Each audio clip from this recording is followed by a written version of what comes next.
You play an instrument? Yeah.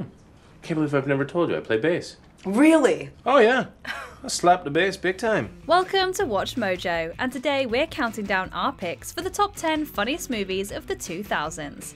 Hey guys, thanks for picking me up. If you can dodge a wrench, you can dodge a ball. What? Oh! And I recognize you from your show. Oh, thank you. You seem much taller on your show. I'm not. Right, no, I know. For this list, we'll be looking at the most hilarious, popular, influential, and critically acclaimed comedies that were released between 2000 and 2009. Which of these comedies is your favourite? Let us know in the comments below. Number 10, Wedding Crashers. Hey, Lou Epstein, I want you to meet a real mensch, Chuck Schwartz. Stop. Grossing hundreds of millions of dollars, Wedding Crashers proved a serious success. And while that can certainly be attributed to the talents of Owen Wilson and Vince Vaughn, the movie's ability to balance disparate genres must also be commended. Okay, what's our backstory? We're brothers from New Hampshire. We're venture capitalists. I'm sick of that.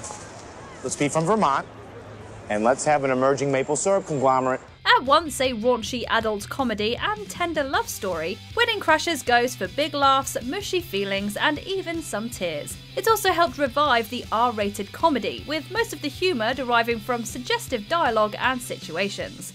We're gonna be so happy together. I love you.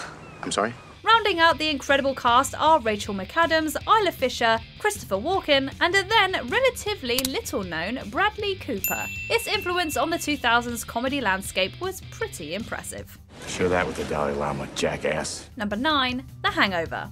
And speaking of Bradley Cooper, it was The Hangover that truly made him a bona fide movie star. And Ed Helms. And Zach Galifianakis. I don't think you should curse around the child. Really? I don't think you should be around a child. Really, the entire cast were on their A-games for this one. While the plot was a little reminiscent of Dude, Where's My Car, the strong writing, acting, and directing, not to mention the movie's relentless energy, helped elevate the material to classic status. Mike Tyson? This is my favorite part coming up right now.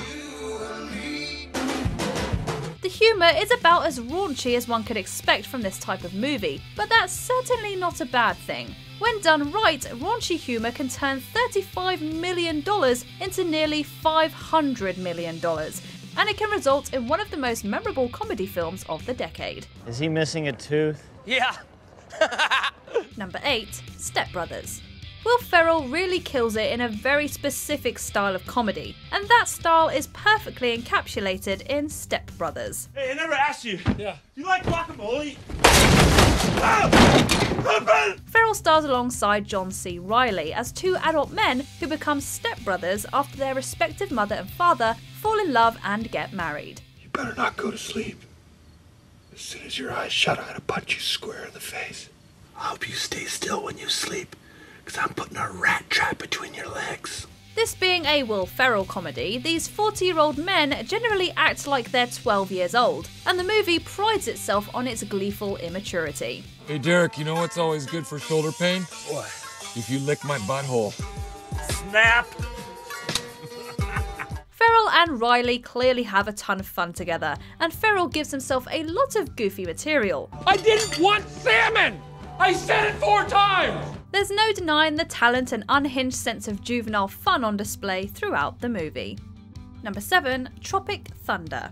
Many movies have satirized Hollywood, but few have done it as well as Tropic Thunder.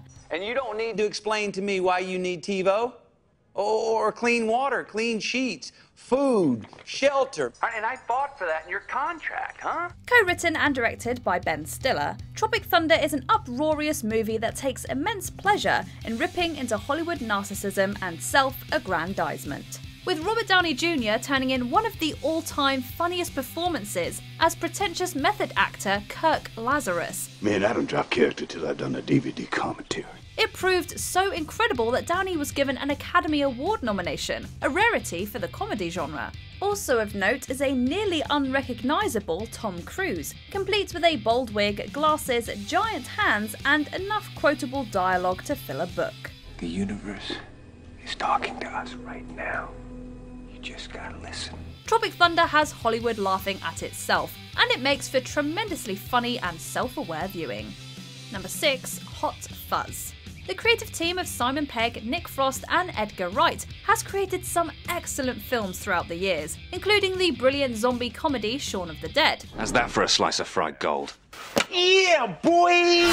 Serving as the second entry in their so-called Three Flavors Cornetto trilogy, Hot Fuzz is arguably their masterpiece. Mr. Webley, I trust you have a license for that firearm.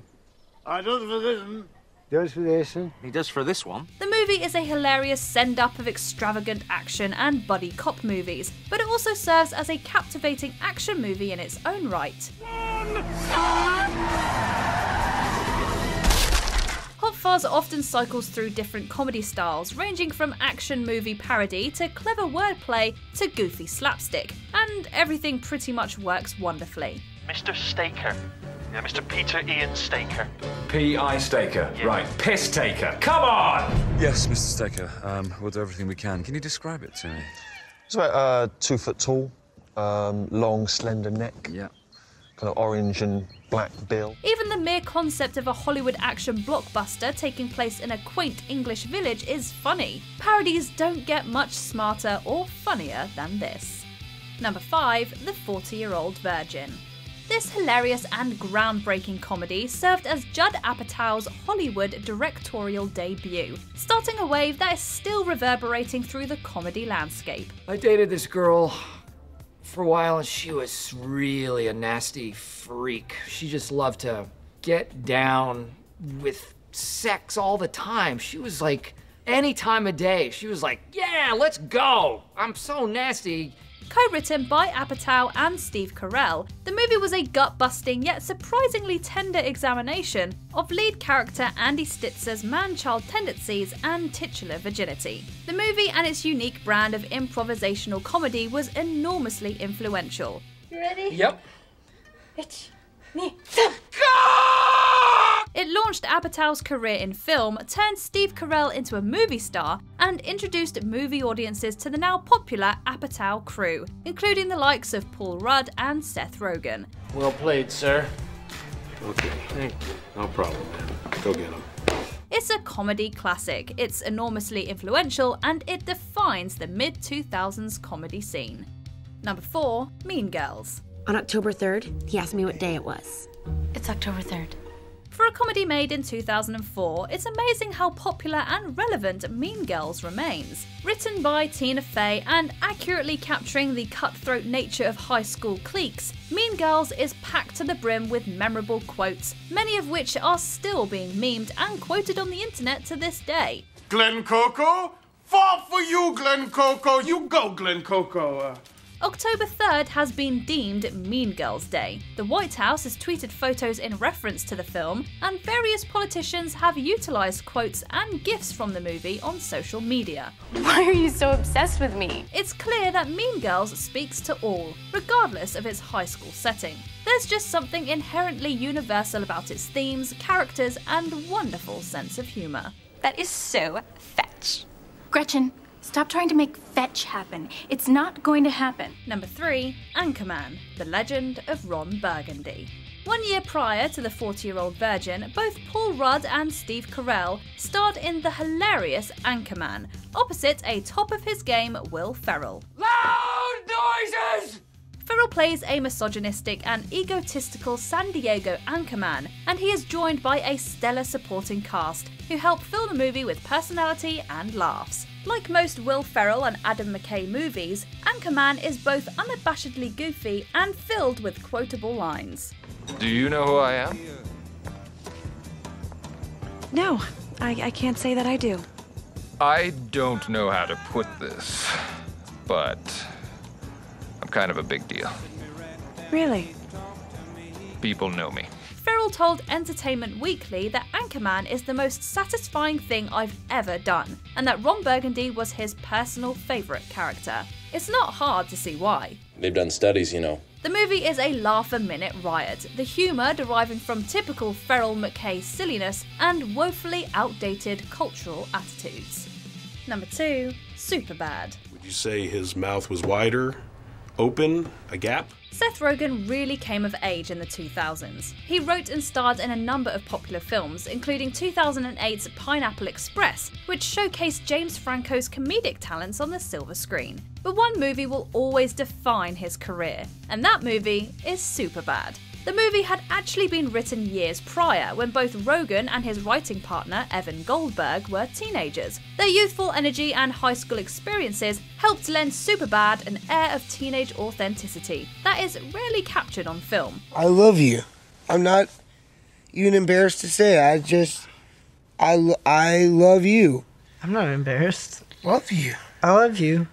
The movie was instantly hailed as a classic, praised for its writing and the lead performances of Jonah Hill and Michael Cera. It now proudly stands as a timeless teen classic. I mean, it's up to you, Fogel. This guy's either gonna think here's another kid with a fake ID, or here's McLovin, the 25-year-old Hawaiian organ donor.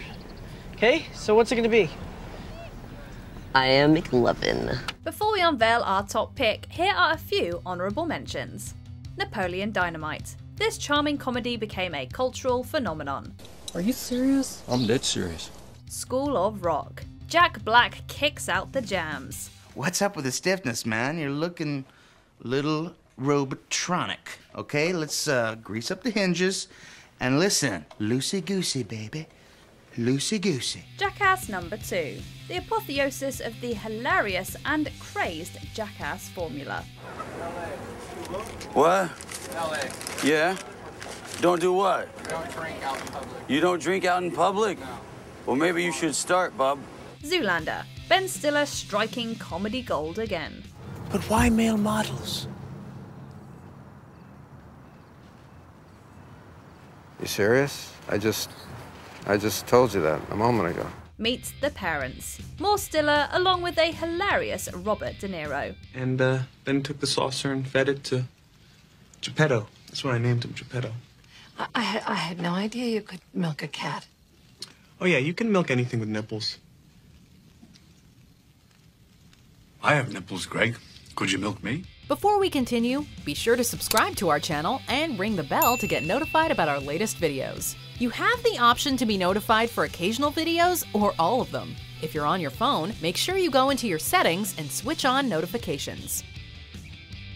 Number 1. Borat. Few comedy movies ever make as much of a cultural impact as Borat. My name is Borat. I like you. From day one, Borat's countless catchphrases were being repeated the world over, and they are still being gleefully uttered many years later. Hasn't everyone done a Borat impression at least once in their lives? The movie also makes different comedic styles with effortless skill, ranging from hidden camera goofiness to vicious political and social satire to a naked Sacha Baron Cohen chasing Ken Davitian through a busy hotel. There is something for everyone in Borat, the smartest, most uproarious, and most provocatively shocking comedy of the decade. Carmela, do you marry me? No thanks. No, agreement not necessary. Say it with us. They're nice. Thank you for watching my film. I hope you like. Dziękuję. Do you agree with our picks? Check out this other recent clip from WatchMojo. And be sure to subscribe and ring the bell to be notified about our latest videos.